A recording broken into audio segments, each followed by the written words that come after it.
Now you got to bring out Bass to try to tie this at 147. It's going to be about a 44-yard attempt. Go ahead and run this right here, and you're going to find outside. You got guys going down the field, and he should have gotten that ball right over here and just got themselves into a manageable chance to possibly get the first down with a quick move. And now here's Bass. We talked to Sean McDermott after his 1-for-3 performance last week. He says has tremendous support in the building. If he has to make one for us, with the game on the line, he will. 44 yards, Bass.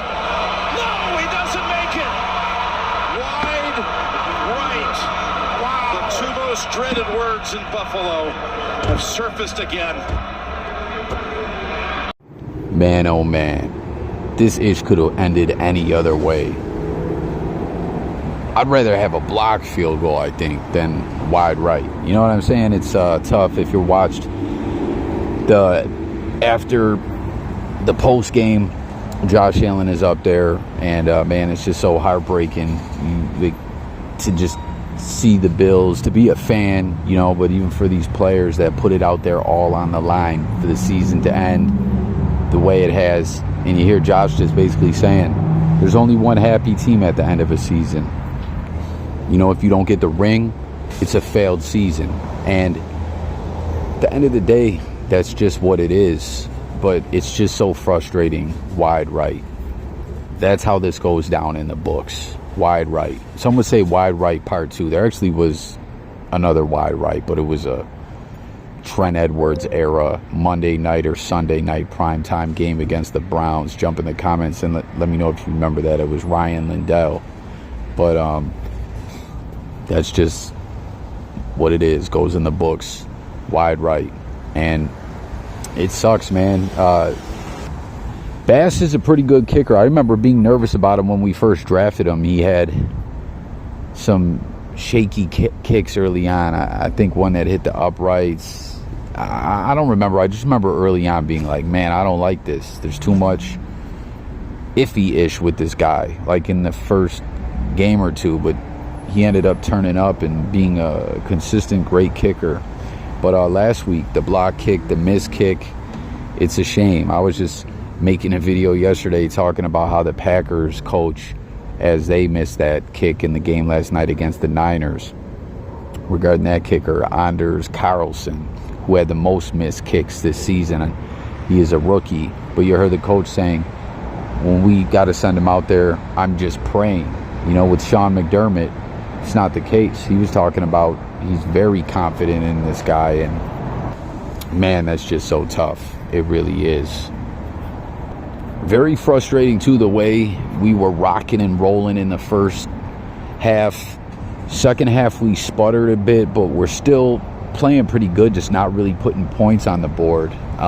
There was that ludicrous fake punt. I don't know what the fuck that was, but then Jordan Poyer coming up big. Talked about this in the beginning of the game. Poyer and Hyde, this seemingly is the end of the dynamic duo in Buffalo.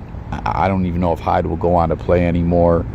I don't know. It's a shame. It's a shame, period. Wanted to see these Bills win, the franchise, this particular team. But those guys just being back together, what a key piece of the defense they've been.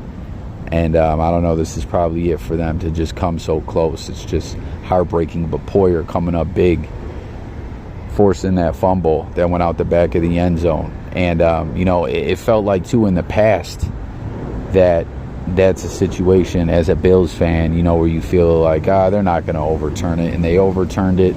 The momentum came back, and we just couldn't capitalize, couldn't get back on the board. And KC was shaking and moving, getting some things going. You know, obviously their adjustments work.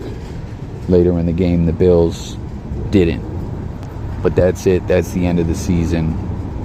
It ends on another wide right. Everything from the whole season summarized up all into that ending.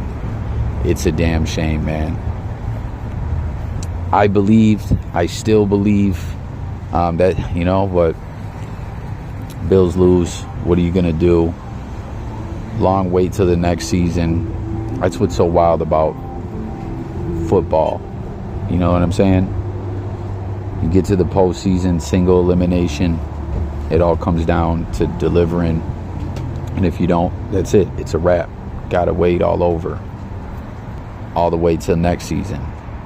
Normally, when stuff used to end, I'd have that off-season hangover where I wouldn't even care about football. Not care about it, but wouldn't want to think about it because he's suffering from a broken heart. Until draft time. Then I'm ready to get back into it. But I don't know, man. Another year in the books. But still, you know, a lot of talent on this team. When you got Josh, you're a contender no matter what. I don't know. We'll have to wait and see who's still with the Bills and who's not come next season. I'm not really sure who's up for free agency and stuff like that. And you know what sucks even more, man? Taylor Swift being there with punk-ass Kelsey waving goodbye to the Bills, and they were selling Taylor Swift snacks in the snack bar. I hate it, man. But I don't know. That's it. Let me know your thoughts on the game. Sub up to the channel. I'm out of here. Peace.